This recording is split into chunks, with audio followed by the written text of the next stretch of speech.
இன்ஷாஅல்லாஹ். அல்ஹம்துலில்லாஹ். ஆல்ரெடி இது ரெக்கார்ட் ஆயிட்டு இருக்கும். நிறைய பேர் இப்ப ஜாயின் பண்ணிட்டே இருக்கிறீங்க. உங்களுக்கு ஏதாவது கொஸ்டின்ஸ் ஏதாவது இருந்ததுன்னு சொன்னா இந்த செஷனுடைய லாஸ்ட்ல இன்ஷாஅல்லாஹ் நீங்க கண்டிப்பா கொஸ்டின் கேளுங்க. அதுக்கு முன்னாடி மாஷா அல்லாஹ் நம்முடைய யூடியூப்லயும் சரி, இந்த இன்ஸ்டாவுடைய பேஜ்லயும் சரி, அல்ஹம்துலில்லாஹ் நிறைய பேர் அல்ஹம்துலில்லாஹ் ஃபாலோ பண்றீங்க. ரொம்ப சந்தோஷம். இந்த ஐடியா ஃபாலோ பண்றீங்க அப்படின்னு சொன்னா எல்லாருமே இஸ்லாத்தை ஃபாலோ பண்றீங்க அப்படின்றதுதான், இஸ்லாத்தின் மேல அவ்வளவு அன்பு இருக்குது அப்படின்றதுதான் கரெக்டான ஒரு வார்த்தையா இருக்கும்னு நான் நினைக்கிறேன். வலைக்கும் சலாம் வரஹ்மத்துல்லாஹி வபரகாத்துஹு. அல்ஹம்துலில்லாஹ், மாஷா அல்லாஹ், மாஷா அல்லாஹ். இன்னைக்கு இருக்கக்கூடிய காலகட்டத்துல வலைக்கும் சலாம் வரஹ்மத்துல்லாஹி வபரகாத்துஹு, மாஷா அல்லாஹ்.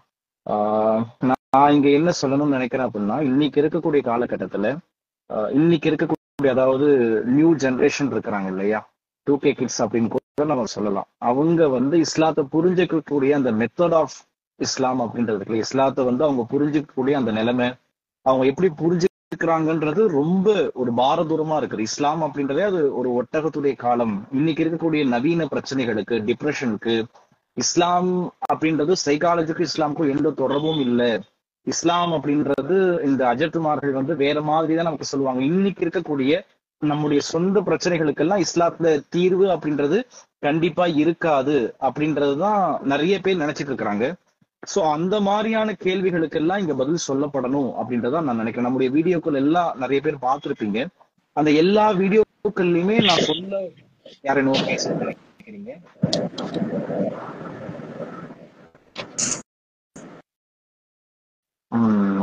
ஓகே, இந்த எல்லா வீடியோக்கள்லயும் நான் என்ன சொல்ல வரணும் அப்படின்னு நான் நினைக்கிறேன் அப்படின்னு சொன்னா, இஸ்லாம் அப்படின்றது அல்லாஹுவோடு கனெக்ஷன் நமக்கு ஏற்படணும். இன்னைக்கு இருக்கக்கூடிய கருத்து வெற்றிமைகள், நீங்க தௌஹீத்காரரா, வலைக்கும் சலாம், நீங்க தௌஹீத்காரரா, நீங்க இந்த ஜமாத்தா அந்த ஜமாத்தா அப்படின்ற கருத்து வேறுபாடுகள் எல்லாம் தாண்டி நாம எல்லாருமே ஒரு களிமா சொல்லியிருக்கோம். லா இலாஹ இல்லல்லாஹ் முஹம்மது ரசூலுல்லாஹ் அப்படின்ற ஒரு களிமாவை சொல்லியிருக்கிறோம். அந்த களிமா அப்படின்ற ஒரு விஷயத்தை வச்சு நாம எல்லாருமே ஒண்ணு சேரணும்ன்றதுதான் என்னுடைய பல வீடியோக்குள்ள நான் சொல்லியிருப்பேன். வலைக்கும் சலாம் வரஹ்மத்துல்லாஹி வபரகாத்துஹு. ஓகே, சரிங்களா. என்னுடைய எல்லா வீடியோக்குள்ளயும் நான் சொல்ல வர்றது, நம்ம எந்த ஜமாத்தா இருக்கிறோம் அப்படின்றத தாண்டி நம்ம எல்லாத்துக்குமே ஒரே ஒரு குர்ஆன் தான், ஒரு அல்லாஹ் தான், கடைசி நபி முஹம்மது ஸல்லல்லாஹு அலைஹி வஸல்லம் அவங்க மட்டும்தான், வேற யாரும் நம்முடைய நபி கிடையாது. அதே போல நமக்கு ஒரே விஷயத்துல கனெக்ட் ஆகிறதுக்கான நிறைய விஷயம், கிபிலா ஒண்ணுதான், எந்த ஜமாத்தா இருந்தாலும் கிபிலா ஒண்ணுதான். அதே போல எந்த ஜமாத்தா இருந்தாலும் வலைக்கும் சலாம் வரஹ்மத்துல்லாஹி வபரகாத்துஹு. அல்ஹம்துலில்லாஹ். டவுட் நான் இன்ஷாஅல்லாஹ் தான் கடைசி. வலைக்கும் சலாம் வரஹ்மத்துல்லாஹ். என்ன டவுட் இருக்கு கேளுங்க. உங்களுடைய டவுட் என்னன்றதை நீங்க தாராளமா கேளுங்க. உங்க டவுட்ஸுக்கு நான் இன்ஷாஅல்லாஹ் கண்டிப்பா ஆன்சர் பண்ணுவேன். என்ன கொஸ்டின்ஸ் வேணாலும் நீங்க கேட்கலாம் என்கிட்ட. உங்களுக்கு என்ன கொஸ்டின்ஸ் இருந்தாலும் தாராளமா நீங்க கேட்கலாம். ஓகேவா? குறிப்பா டவுட் இன்ஷாஅல்லாஹ் கேளுங்க, நான் டவுட்ஸுக்கு ஆன்சர் பண்றேன். ரொம்ப முக்கியமா நான் சொல்ல வந்த விஷயம், எல்லாரும் நாம என்ன செய்யணும் அப்படின்னா, நாம ஒன்றுபட்டு இருக்கணும். அவங்க இந்த ஜமாத், இவங்க அந்த ஜமாத் அப்படின்ற அந்த வேறுபாடு நமக்குள்ள இருக்கக்கூடாது.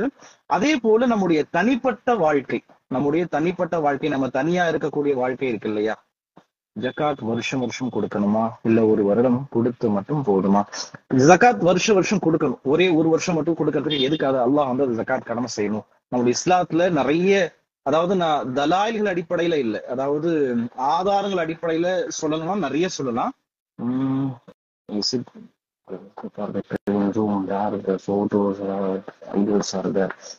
தாராளமா தொழுகலாம்.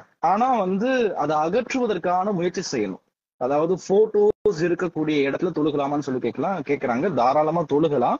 ஆனா அது நீக்கிறதுக்கான என்ன வழியோ சீக்கிரமா நீக்கணும். ஏன்னா எந்த வீட்டுல போட்டோஸ் இருக்குதோ அந்த வீடுகளுக்குள்ள மலக்குகள் வரமாட்டாங்கன்னு சொல்லி ஹதீஸ் இருக்குது. இதுக்கு முன்னாடி ஒருத்தவங்க கேள்வி கேட்டிருந்தாங்க, ஜகாத் ஒரு வருஷம் கொடுத்தா போதுமா அல்லது வருஷம் கொடுக்கணுமா அப்படின்னு சொல்லி. ஜகாத் வருஷம் கொடுக்கணும். அதுக்கு நிறைய ஆதாரங்கள் இருக்குது. இஸ்லாத்தை பொறுத்த வரைக்கும் ஒரு மனிதன் தன்னுடைய வாழ்க்கையில ஒரே ஒரு முறை தான் அவன் பின்பற்றணும் அப்படின்னு சொன்னா, பிறப்புக்கும் இறப்புக்கும் மட்டும்தான் ஒரே ஒரு முறை செய்யக்கூடிய அமல்கள் அப்படின்றது இருக்குது. இடைப்பட்ட எல்லா நாட்களையும் நம்ம செய்யக்கூடிய அமல் இருக்குது. அது அடிக்கடி செய்யக்கூடிய அமலாகத்தான் அல்லாஹ் நம்ம மேல ஃபர்லாக்கி இருக்கிறான். சரிங்களா? ஹஜ் ஒரு முறை கடமையாகும், ஹஜ்ஜை தவிர்த்து. மதுஹப பின்பற்றலாமா? மதுஹப பின்பற்றலாமா அப்படின்ற இந்த கேள்வியே பாத்தீங்க அப்படின்னு சொன்னா சமீபமாக இருக்கக்கூடிய ஒரு சில ஆண்டுகளாக மட்டும்தான் இந்த கேள்வி வருது. ஏன் அப்படின்னு சொன்னா இந்த தௌஹீத் ஜமாத் அப்படின்ற அவங்களுடைய ஒரு தனிப்பட்ட கருத்து அது. ஆனாலும் இந்த கேள்விக்கான பதில் என்னன்னு சொன்னா 1400 வருஷமா இருந்தவங்க எல்லாம் முட்டாள் கிடையாது. 1400 வருஷமா இருந்தவங்க யாரும் முட்டாள் கிடையாது.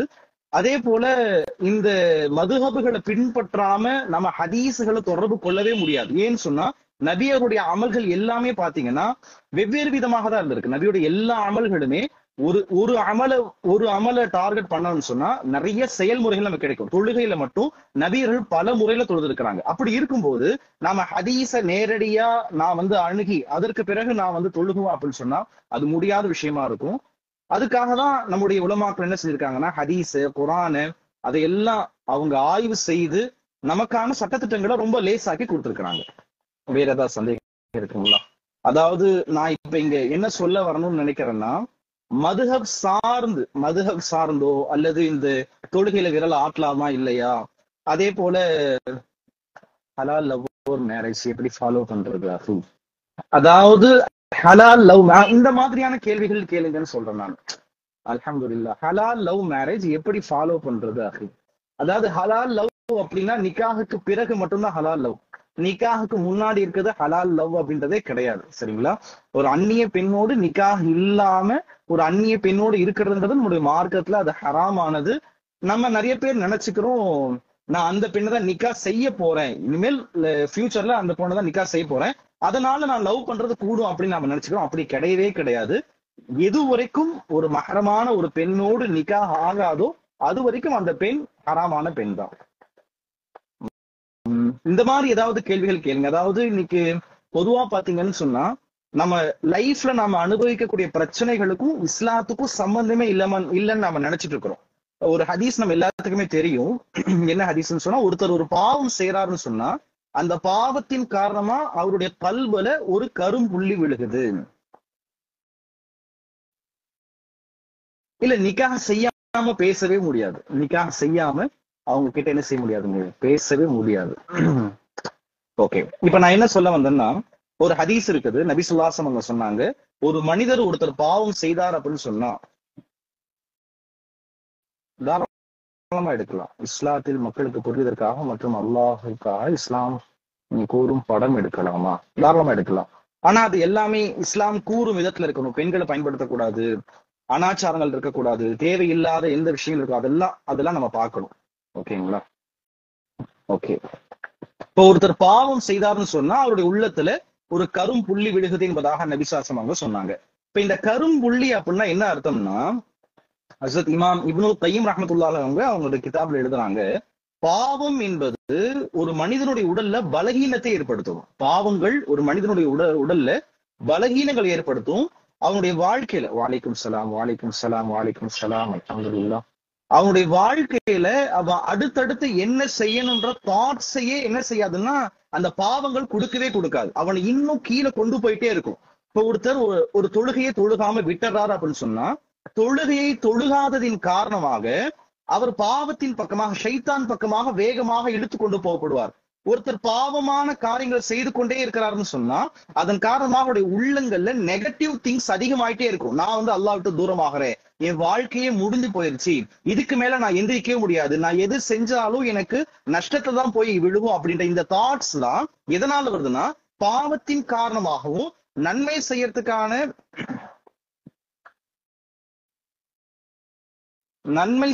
செய்யறதுக்கான சந்தர்ப்பங்கள் கிடைத்தும் அந்த நன்மைகளை செய்யாததின் காரணமாக தான்.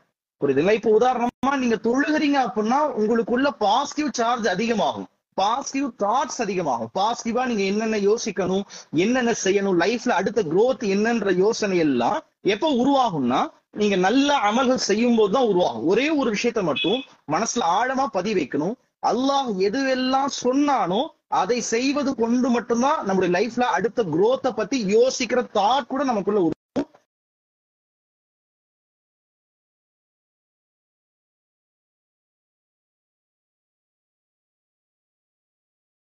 கூடாதுன்னு சொன்னானோ அதையெல்லாம் செய்தோம்னு சொன்னா கண்டிப்பா நம்முடைய லைஃப்ல அடுத்தடுத்த தோல்வியை சந்திச்சு கொண்டே இருப்போம். நம்முடைய தாட்ஸ்ல மிகப்பெரிய இழிவு நிலை, அதாவது நாம தாட்ஸ் ரீதியாவும் ரொம்ப கீழே போயிடுவோம். அடுத்து என்ன செய்யற அந்த எண்ணமே நமக்கு ஏற்படாது. இது கொஞ்சம் புரிய வேண்டிய ஒரு விஷயம். ஏன்னு சொன்னா பாவங்கள் செய்யற நேரத்துல நம்ம என்ன செய்யணும், உதாரணமா எனக்கு ரொம்ப கஷ்டமா இருக்குதுங்க, நான் இந்த சாங் கேட்டேன், அந்த சாங் கேட்கிறேன், அந்த சாங் கேட்டா எனக்கு என்ன ஆகுதுன்னு சொன்னா மைண்ட் கொஞ்சம் ரிலாக்ஸ் ஆகுது. நல்லா தெரிஞ்சுக்கோங்க, சாங்ஸ் கேட்கறதுனால உங்க கஷ்டங்கள் மாற போறது கிடையாது. ஒரு கஷ்டம் ஏற்படுற நேரத்துல, உங்களுக்கு ஏதாவது சிரமம் ஏற்படுது, அந்த நேரத்துல நான் ஒரு படம் பார்த்தேன், எனக்கு கஷ்டமா இருந்தது அதனால ஒரு படம் பார்த்தேன், எனக்கு கஷ்டமா இருந்தது நான் என்னுடைய அடிக்ஷன் என்னவோ அதை போய் நான் செஞ்சுட்டேன், நான் ஒரு சாங் கேட்டேன், சோ நான் கொஞ்சம் ரிலீவ் ஆயிட்டேன் அப்படின்றது இருக்குல்ல, இது ரொம்ப ரொம்ப நாம நம்மளே ஏமாத்திக்க கூட ஒரு பெரிய அபாயம். இது உதாரணமா ஒருத்தர் கஷ்டத்துல இருக்கிறாரு, அந்த கஷ்டமான நேரத்துல ஒரு பாட்டு கேட்கறதுனால அவருடைய கஷ்டம் போக போறது இல்லை, அவர் மைண்ட் டைவர்ட் ஆகுதே தவிர அந்த கஷ்டம் அந்த பாட்டு கேட்ட பிறகு இன்னும் அதிகம்தான் ஆகும். ஆனா நீங்க கஷ்டமான நேரத்துல அதான் நான் சொன்னேன் இல்லையா, இந்த ஜமாத்துகளை பத்தி இங்க பேசவே வேண்டாம். எல்லாரும் ஒரே ஒரு முஸ்லிம். இங்க அதிகமா நம்ம என்ன பேசுவோம்னு சொன்னா, நம்ம பாவத்தை விட்டு தூரமாகி அல்லாஹோடு இணையறதுக்கான வழிகள் என்ன, அதை பத்தி மட்டுமே நாம நம்முடைய பேஜஸ்ல அதிகமா பேசணும்னு நான் நினைக்கிறேன். இந்த எந்த ஜமாத் அப்படின்ற இந்த கேள்விக்கான பதிலையும் நான் என்னுடைய சேனல்லையும் என்னுடைய பேஜ்லயும் நான் போட்டிருக்கிறேன். அது கூட நீங்க பாருங்க. நம்ம எந்த ஜமாத் அப்படின்றத தாண்டி அல்லாஹ் எந்த ஜமாத்தா இருந்தாலும் நாம ஒரு முஸ்லிம். நபியர்கள் சொன்னாங்க, மன் ஸல்லா ஸலாத்தனா வஸ்தக்பல கிப்லத்தனா வ அகல தபீஹத்தனா ஃபஹுவ முஸ்லிம். யார் கிப்லாவை முன்னோக்குகிறாரோ, யார் 5 நேர தொழுகையை ஏற்றுக்கொள்கிறாரோ, அதே போல குர்பானி ஆடு அறுக்கக்கூடிய நேரத்துல ஆடுகளோ மாடுகளோ ரபஹுடைய பிராணிகள் என்னென்ன இருக்குதோ அதையெல்லாம் அறுக்கும் போது பிஸ்மில்லாஹி அல்லாஹ் அக்பர்னு சொல்லி அறுக்கிறார். இந்த 3 பண்புகள் இருந்தாவே அவர் முஸ்லிம். நாம எந்த ஜமாத்ன்ற அந்த வேறுபாடையே மறந்து அல்லாஹோடு நம்ம வெல் கனெக்டடா இருக்கிறோமா, பாவத்தை விட்டு தூரம் ஆகிறோமா, இதை பத்தி நம்ம அதிகமா பேசணும்னு நான் நினைக்கிறேன். நீங்க விரல் ஆற்றுவீங்களா, நீங்க தொப்பி போடுறீங்களா, அல்லது நீங்க எந்த ஜமாத் அப்படின்றதெல்லாம் தாண்டி நீங்க அல்லாஹோடு வெல் கனெக்டடா இருக்கிறீங்களா, உங்களுடைய பிரைவேட் பார்ட், அதாவது உங்களுடைய பிரைவேட்டான பிளேசஸ்ல, உங்களுடைய தனிப்பட்ட இடத்துல, நீங்க மட்டுமே இருக்கக்கூடிய இடத்துல நீங்க அந்த இடத்துல குர்ஆன் ஓதுறீங்களா, திக்ர் செய்றீங்களா, அல்லாஹோட கனெக்டடா இருக்கிறீங்களா, அல்லாஹ் உங்களை பாக்குறான்ற சிந்தனை உங்களுக்குள்ள வருதா, இதையெல்லாம் இந்த சிந்தனைகள் எல்லாம் அதிகப்படுத்துறதுக்காக நாம இந்த பேஜ் பயன்படுத்தணும்னு நான் நினைக்கிறேன். சோ அதுதான் முதல்ல நான் சொல்ல வந்தது. நாம நம்முடைய லைஃப்ல எல்லா நேரங்கள்லயுமே எவ்வளவு பிரச்சனைகள் வந்தாலும் நான் நன்மை செய்தா மட்டும்தான் என்னுடைய வாழ்க்கையில் இருக்கக்கூடிய பிரச்சனை போகும், நான் பாவம் செய்தேன்னு சொன்னா எனக்குள்ள நெகட்டிவ் தாட்ஸ் அதிகமாகும் அப்படின்ற அந்த எண்ணம் நமக்குள்ள உருவாகணும். எல்லா விதமான பாவங்கள் விட்டும் தூரமாகிறதுக்கு நம்ம என்ன செய்யணும் அப்படின்றத நம்ம நிறைய யோசனை. அது சம்பந்தமாக நீங்க என்ன கேள்வி கேட்டாலும் நான் அது தகுந்த மாதிரி நான் சொல்ல. அதே போல குறிப்பா எல்லாத்துட்டையும் ஒரு நல்ல விதமா பேசக்கூடிய பழக்கம். சமீபமா கூட நான் ஒரு வீடியோ போட்டிருந்தேன். ஒரு வாலிபர் என்ன செய்யறாருன்னா, மனம் உடைஞ்சு போய் பள்ளிவாசலுக்கு போனாவது நமக்கு ஏதாவது ஒரு வழி கிடைக்குமா அப்படின்னு சொல்லி ரொம்ப மனம் உடைஞ்சு போய் பல வருஷத்துக்கு பிறகு அவர் என்ன செய்யறாருன்னு சொன்னா, பள்ளிவாசலுக்குள்ள நுழையிறாரு. பள்ளிவாசலுக்குள்ள நுழைஞ்சி ஒது செஞ்சுட்டு சஃப்ல நிக்க போகக்கூடிய அந்த நேரத்துல அவருடைய மொபைல்ல இருந்து சவுண்ட் ஓவரா வருது, அது ரிங் சவுண்ட் கேக்குது. அப்ப அங்க இருக்கக்கூடிய மக்கள்லாம் என்ன சொல்றாங்கன்னா, இந்த மாதிரியான மக்கள் பள்ளிவாசலுக்குள்ள வந்தாவே இப்படிதான் பிரச்சனை நடக்குது, இவங்க ஏதாவது போன் ஆன் பண்ணி விட்டுறாங்க, போனை மியூட்ல போடுறது இல்ல அப்படின்னு சொல்லிட்டு ஒரு மாதிரி ரொம்ப பேசிடுறாங்க. அப்ப அவர் என்ன செஞ்சாரு, மனம் உடைஞ்சு போய் அவர் அந்த இடத்துல பள்ளிவாசல விட்டு வெளியே போயிட்டாரு. ஏன்னா ஏற்கனவே அவர் டிப்ரெஷன்ல தான் பள்ளிக்குள்ள வந்திருக்கிறாரு. தொழுதாவது ஏதாவது நமக்கு நல்லது நடக்குமா, அல்லாஹ் ஏதாவது வழி காட்டுவான்னு சொல்லி வந்திருக்கிறாரு. அந்த நேரத்துல எதிர்பாராத விதமாக அவருடைய மொபைல் ரிங் ஆன நேரத்துல அவர் என்ன செஞ்சிட்டாருன்னா, அங்க இருக்கக்கூடியவங்க எல்லாம் ரொம்ப திட்டாங்க. அப்ப அவர் திரும்ப மனம் உடைஞ்சு போய் என்ன செய்யறாரு, நேரா ஒரு பப்புக்கு போறாரு. அந்த பப்ல போய் பார்த்தா அங்க இருக்கக்கூடிய சாராயங்கள் ட்ரிங்க்ஸ் எல்லாம் வாங்கி குடிக்கக்கூடிய நேரத்துல ஒரு கிளாஸ், கண்ணாடி கிளாஸ் கீழே விழுந்துருச்சு. இசை இல்லாமல் பாடல் வரிகள் மட்டும் கேட்கலாம். நல்ல கேள்வி, நான் இதுக்கு பதில் சொல்றேன். இதுக்கு நான் பதில் சொல்றேன், இதை முதல்ல சொல்லி முடிச்சிடுறேன். அவர் என்ன செய்யறாரு, அங்க ஒரு கண்ணாடி கிளாஸ் இருக்குது, அந்த கண்ணாடி கிளாஸ் எதிர்பாராத விதமா கீழே விழுந்து உடஞ்சிருச்சு. அங்க இருக்கக்கூடிய பேரர் வராரு. பேனர் எவ்வளவு நல்ல விதமா சொல்றாருன்னா, சார் பரவாயில்ல நானே எடுத்துக்கிறேன், உடஞ்சாலும் ஒண்ணும் பரவாயில்ல நீங்க குடிங்க அப்படின்னு சொல்லிட்டு போறாரு. இப்ப பள்ளிவாசல் இருக்கக்கூடியவங்க சுத்தி இருக்கிறவங்க ஒரு போனுடைய சவுண்ட் கேட்டதுனால திட்டினாங்க. அவர் அதுல இருந்து பள்ளிவாசலுக்கு போறதையும் விட்டுட்டாரு.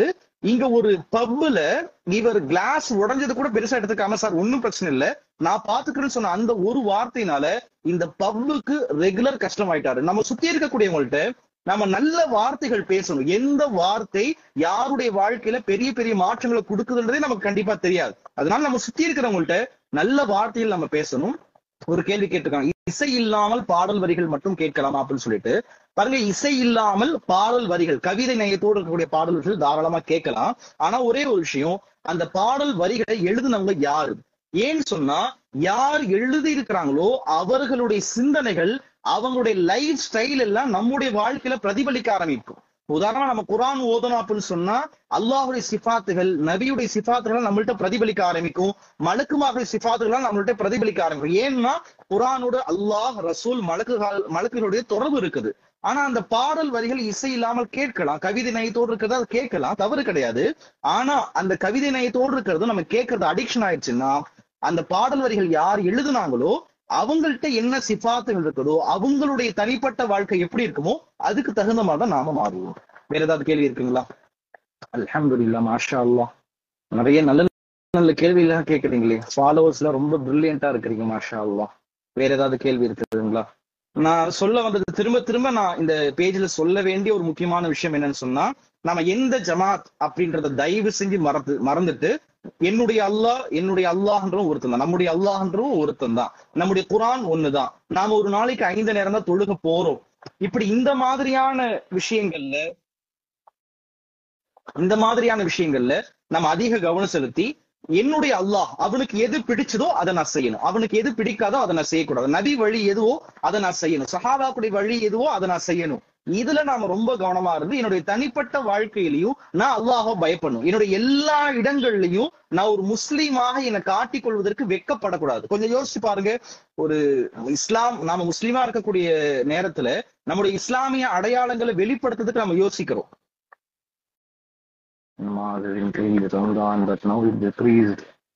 மாஷா அல்லாஹ், இந்த மாதிரி கேள்விதான் தயவு செஞ்சு கேளுங்க நான் சொல்றேன். மாஷா அல்லாஹ், ஒரு நல்ல கேள்வி கேட்கிறாங்க. என்னுடைய இருப்பிடம், மாஷா அல்லாஹ், என்னை பத்தியும் நிறைய பேர் கேட்டிருந்தீங்க. நான் சேலம், ஆக்சுவலா நான் சேலம், நான் என்னை பத்தி சொல்றேன். இங்க பாருங்க, ரமதானுடைய மாதம் வந்துச்சு, நம்ம தொழுதும், ஈமான் ஜாஸ்தியானுச்சு, ரமதான் போனுச்சு, அப்படியே குறைஞ்சிச்சு அப்படின்னா ஒரே ஒரு விஷயம்தான், ரமதானுடைய மாதங்கள்ல அமல்களோடு கனெக்ஷன் அதிகமா இருந்துச்சு, ரமதானுக்கு பிறகு அமல்களோடு கனெக்ஷன் குறைஞ்சு போச்சு. இதுதான் முக்கியமான காரணம், சரிங்களா? இதன் ஆரம்பத்துல, இந்த லைவ் டெலிகாஸ்டோடைய ஆரம்பத்திலையும் நான் சொல்லியிருந்தேன், பாவங்கள் அப்படின்றது நெகட்டிவ் தாட்ஸை அதிகப்படுத்தும், நம்மள இன்னும் கீழே கொண்டு போகும், லைஃப் உடைய அடுத்த படிக்கட்டு என்னவோ அதை பத்தி யோசிக்கவே கூடாது. நல்ல அமல்கள் அப்படின்றது நம்முடைய லைஃப்ல அடுத்தது என்னன்றதை யோசிக்க வைக்கும், நாம என்ன செய்யற தாட்ஸை அதிகப்படுத்தும், லைஃப்ல அடுத்த பாதை எங்க போகணுன்றதை தெளிவா காட்டும் நல்ல அமல்கள். சோ நல்ல அமல்கள் மேல கவனம் அதிகமா, யாரு செய்யறாங்களோ செய்யலையோ, நான் என்னுடைய வாழ்க்கையில ஒவ்வொரு நாளும் மௌத்தாகிற வரைக்கும் 5 நேரம் தொழுதே ஆகணும், ஒவ்வொரு வருடமும் நான் செல்வந்தனா ஜகாத் கொடுத்தாகணும். இந்த சிந்தனை நமக்குள்ள, எனக்கு இது நான் உடல்நிலை சரியில்லாம இருக்கணும், சரியா இருக்கணும், அதையெல்லாம் தாண்டி என்னுடைய வாழ்க்கையில நான் இதை தொழுது ஆகணும் அப்படின்ற அந்த எண்ணம் நமக்குள்ள உருவாகணும். ஆக்சுவலா என்னை பத்தியும் நிறைய பேர் கேட்டிருந்தீங்க, இடையில நான் கேட்டேன். என்னுடைய பேர் வந்து இப்ராஹிம். நான் ஓதுனது பாத்தீங்க அப்படின்னு சொன்னா பல்லப்பட்டியில ஜாமியா உஸ்வத்துன் ஹசனா அப்படின்னு சொல்லி ஒரு மதரசா, கிட்டத்தட்ட 25-30 வருஷமா இருக்குது, அங்கதான் நம்ம ஓதணும். அங்கேயே வந்து அக்குபஞ்சர் படிச்சிருந்தோம், அக்குபஞ்சர், அண்ட் வந்து அதுக்கு பிறகு வெளியே வந்து ஹிஜாமா படிச்சோம். சோ இப்ப வந்து கிளினிக் இருக்குது. இப்போ நான் உட்கார்ந்துருக்கிறது பாத்தீங்கன்னா கிளினிக்ல தான் உட்கார்ந்து இருக்கிறேன். கிட்டத்தட்ட ஒரு 7, 8, 9 வருஷமே ஆக போகுது. 9 வருஷமா அல்ஹம்துலில்லாஹ் கிளினிக் ரன் ஆயிட்டு இருக்குது. அது இல்லாம தனியா ஒரு மதரசா இருக்குது, பார்ட் டைம் ஹிஃப்ஸ் மதரசான்னு சொல்லி ஒரு மதரசா இருக்குது. ஆன்லைன்ல பெண்களுக்கான கிளாஸஸ் இருக்குது. அதே போல தனியா ஒரு மதரசாவும் எடுத்துட்டு இருக்கிறோம் அல்ஹம்துலில்லாஹ். இதுதான் நான். வேற ஏதாவது என்னை பத்தி என்ன தெரிஞ்சுக்கணும்னாலும் கேளுங்க, இன்ஷா அல்லாஹ் சொல்றேன். இன்னும் ஒரு 5 மினிட்ஸ்ல இன்ஷா அல்லாஹ் இந்த லைவ் முடிச்சுக்கலாம். வேற ஏதாவது கொஸ்டின் இருக்கலாம் தாராளமா கேளுங்க.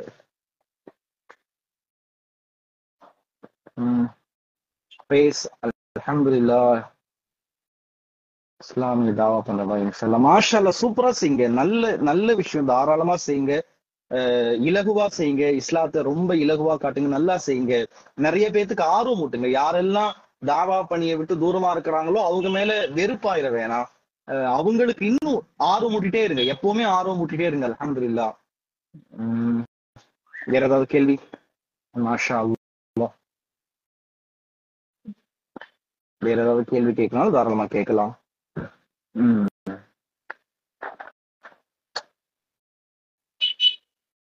ஆரம்பத்துல இருந்து இப்போ வரைக்கும் லைவ்ல இருக்கக்கூடியவங்க யார் யார் இருக்கிறீங்க? இந்த லைவ் ஸ்டார்ட் ஆனதுல இருந்து இப்போ வரைக்கும் நாங்க லைவ்ல இருக்கிறோம் அப்படின்றவங்க யாராவது இருக்கிறீங்களா? ம், ம். மாஷா அல்லாஹ். நிறைய பேர் ஜாயின் பண்ணிருக்கீங்க. மாஷா அல்லாஹ். பாரக்கல்லா பாரக்கல்லா பாரக்கல்லா. மாஷா அல்லாஹ். அல்லாஹ் கபூல் செய்வான். எல்லாத்தையுமே அல்லாஹ் கபூல் செய்வான். மாஷா அல்லாஹ். நிறைய கேள்விகள் கேட்டீங்க. எனக்கு அல்ஹம்துலில்லாஹ் வாரத்துக்கு ஒரு முறையாது. மாஷா அல்லாஹ். மாஷா அல்லாஹ். 2 பேர் ஆரம்பத்துல இருந்து இப்போ வரைக்கும் லைவ்ல இருக்கிறாங்க. மாஷா அல்லாஹ் மாஷா அல்லாஹ். வீக்லி ஒன்ஸ் ஆவது ஒரு லைவ் வச்சுக்கலாமா? ஆஹ் நான் ஆலி முடிச்சது. வாலிக்கும் சலாம் வரமத்துல்லாஹ். நான் ஆலி முடிச்சது பள்ளப்பட்டி ஜாமியா உசூதுல் ஹசனான்னு சொல்லி ஒரு மதரசா. அந்த மதரசால முடிச்சது. மாஷா அல்லாஹ். வாலிக்கும் சலாம் வரமத்துல்லாஹ். நான் திரும்பவும் சொல்றேன், ஆரம்பத்துல இருந்து நான் சொன்ன ஒரு விஷயம்தான். நாம எந்த ஜமாத், யார பார்த்தாலுமே எந்த ஜமாத் அப்படின்ற அந்த அந்த கேள்வியை தயவு செஞ்சு விட்டுலான்னு நான் சொல்றேன் நானு.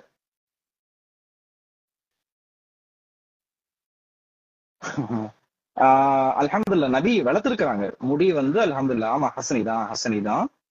நபி அவர்கள் நீளமா முடி வளர்த்திருக்கிறாங்க. சுன்னத்து தான் அது. ஆனா இதை தாண்டி நம்ம எந்த வயசுல இருக்கிறோம், முடி வளர்க்குற வயசுல இருக்கிறோமா அப்படின்றத நம்ம யோசிக்கலாம். ஏன்னா முடி அதிகமா வளர்க்கறனால அதை பராமரிக்கிறது இருக்குது, அதை சீவறது இருக்குது, நிறைய வேலை இருக்குது. முடியை அதிகமா வளர்க்கறதுன்றது சாதாரண விஷயம் இல்லை. ஸோ அதுக்கான டைம் நிறைய செலவாகுது. நான் ஒரு ஸ்டூடெண்டா இருக்கிறேன், ஆனா முடி வைக்கிறனால அதை பராமரிக்கிறனாலே எனக்கு வந்து டைம் நிறைய வேஸ்டா போகுது அப்படின்னா அவர் அந்த நேரத்துல அந்த சுண்ணத்தை விடுறதுதான் நல்லது. அவருடைய படிப்பெல்லாம் முடிஞ்ச பிறகு தாராளமா என்ன செய்யலாம், அவர் முடி வளர்க்கலாம், தவறு கிடையாது. ஆனா படிப்பு இருக்கிற நேரத்திலேயே அவர் முடி நிறைய வளர்க்கிறாருன்னு சொன்னா அது வந்து இடையூறானது. ஏன்னா நபியவர்கள் தன்னுடைய வாழ்க்கையில ஏதாவது 2 தடவை 3 தடவை அல்லது ஒரு 2 வருஷம் 3 வருஷம் மட்டுமே செஞ்ச பல விஷயங்களை நாம நம்முடைய வாழ்க்கையில அதெல்லாம் தெரியாமையே பல வருஷமா நம்ம பின்பற்றிட்டே வரும். நபியுடைய வாழ்க்கையில நம்ம நிறைய படிக்க வேண்டியது இருக்கு. அதனால ஒரு ஸ்டூடெண்டா இருக்கிறீங்கன்னா நீங்க படிச்சு முடிக்கிற வரைக்கும் முடிய நிறைய வளர்க்காம இருக்கிறதா நல்லது. நீங்க படிச்சு முடிச்ச பிறகு தாராளமா இன்ஷா அல்லாஹ் அந்த சுன்னத்தை தாராளமா பின்பற்றலாம். இது என்னோட சஜஷன். உடனே இதுதான் இப்படிதான் அப்படின்னு என்னோட சஜஷன். ஒரு ஸ்டூடெண்டா இருக்கிறீங்கன்னா நீங்க இப்படி செய்யறதா உங்களுக்கு நல்லது. ஓகே, ஹைர் அல்ஹம்துலில்லாஹ். இன்னும் ஒரு 2 3 வாலிக்கும் சலாம் வரஹ்மத்துல்லாஹ். இன்னும் 2 3 நிமிஷத்துல இன்ஷா அல்லாஹ் லைவ் முடிச்சிடலாம். மாஷா அல்லாஹ். அல்ஹம்துலில்லாஹ் அல்ஹம்துலில்லாஹ். வேற ஏதாவது கேள்வி இருக்குங்களா? நான் தான் சொல்ல வந்தது, நம்ம எந்த ஜமாத் அதனால் விலை கொடுத்து வாங்கிய பெற்றோர் அதை தவிர்க்கக்கூடிய நான் என்ன செய்ய.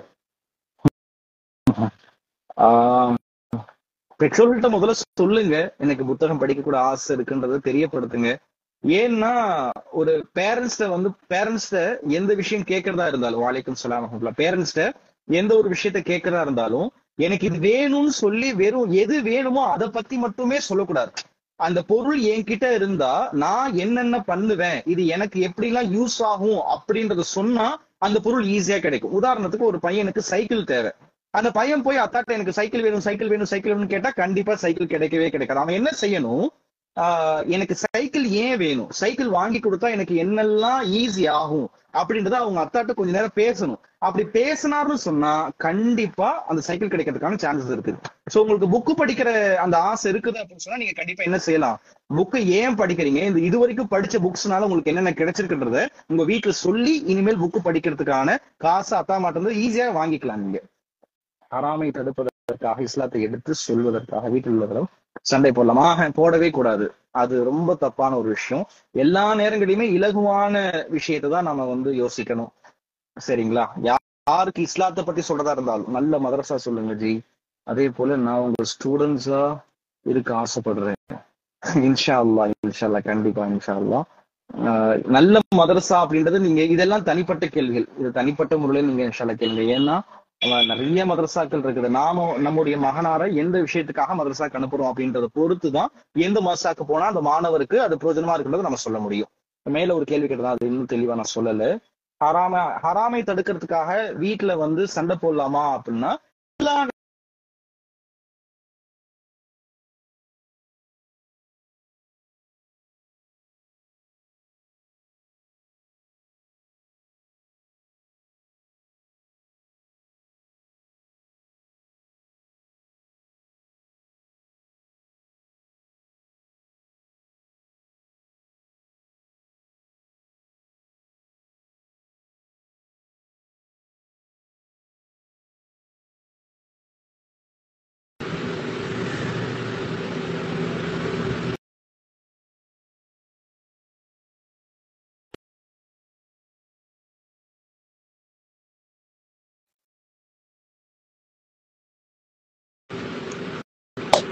Wait, wait, wait, wait, wait, wait.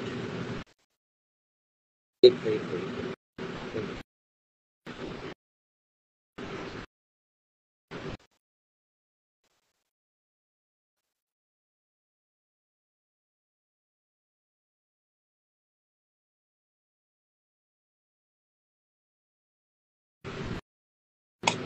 கேக்குதுங்களா? அல்ஹம்துலில்லாஹ். ஓகே ஹைர். அதாவது நான் என்ன சொல்ல வந்தேன்னா, நாம ஒருத்தவங்களுக்கு நல்ல விஷயங்கள் சொல்லிட்டே இருக்கிறோம். ஆனா அவங்க அதை கேட்க மாட்டிக்கிறாங்கன்றதுக்காக எப்பவுமே என்ன செய்யக்கூடாதுன்னா, ஹார்ஷா பேசிடக்கூடாது. நபி அவர்களுடைய ஒரு வழக்கமே இதுதான். எப்போதுமே இஸ்லாத்தை பத்தி சொல்லும் போது ரொம்ப கவனமா இருப்பாங்க. அதுல மத்தவங்களுக்கு பிடிச்சு போற விஷயமே நபிகள் என்ன நல்லது சொல்றாங்க அப்படின்றத தாண்டி எப்படி சொல்றாங்கன்றதா மத்தவங்களுக்கு பிடிச்சு போயிடும். ஏன்னா பல நேரங்கள்ல நாம நல்லது சொல்றோம் அப்படின்னு சொல்லி அந்த நல்லதே சொல்ற விதத்தினால மத்தவங்களுக்கு அது ரொம்ப வெறுப்பு ஏற்பட்டுரும். அதனால அப்படி சொல்ல வேண்டாம். இப்ப கேக்குதுங்களா? எல்லாத்துக்கும் கேக்குதா? இன்னும் நோ சவுண்ட் தானா? ஒருத்தவங்க நோ சவுண்ட் சொல்றாங்க. நான் சொன்னது கேட்கலையா?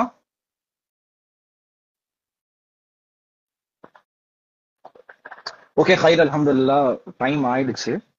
ரொம்ப நேரம் அல்ஹம்துலில்லாஹ். ரொம்ப சந்தோஷம். இன்ஸ்டால யாராவது shirt or any things even food items கிஃப்டா கொடுத்தா அதை யூஸ் பண்ணலாமா? நமக்கு அவங்கள ஹலாலான மணியில வாங்கினவங்கன்னு தெரியாது இல்லையா? அதான் கேட்கிறேன். தாராளமா யூஸ் பண்ணலாம். ஆனா தெளிவா தெரிஞ்சது அவங்க ஹராம் தான் அப்படின்னா அதை நம்ம என்ன செஞ்சிடணுங்க?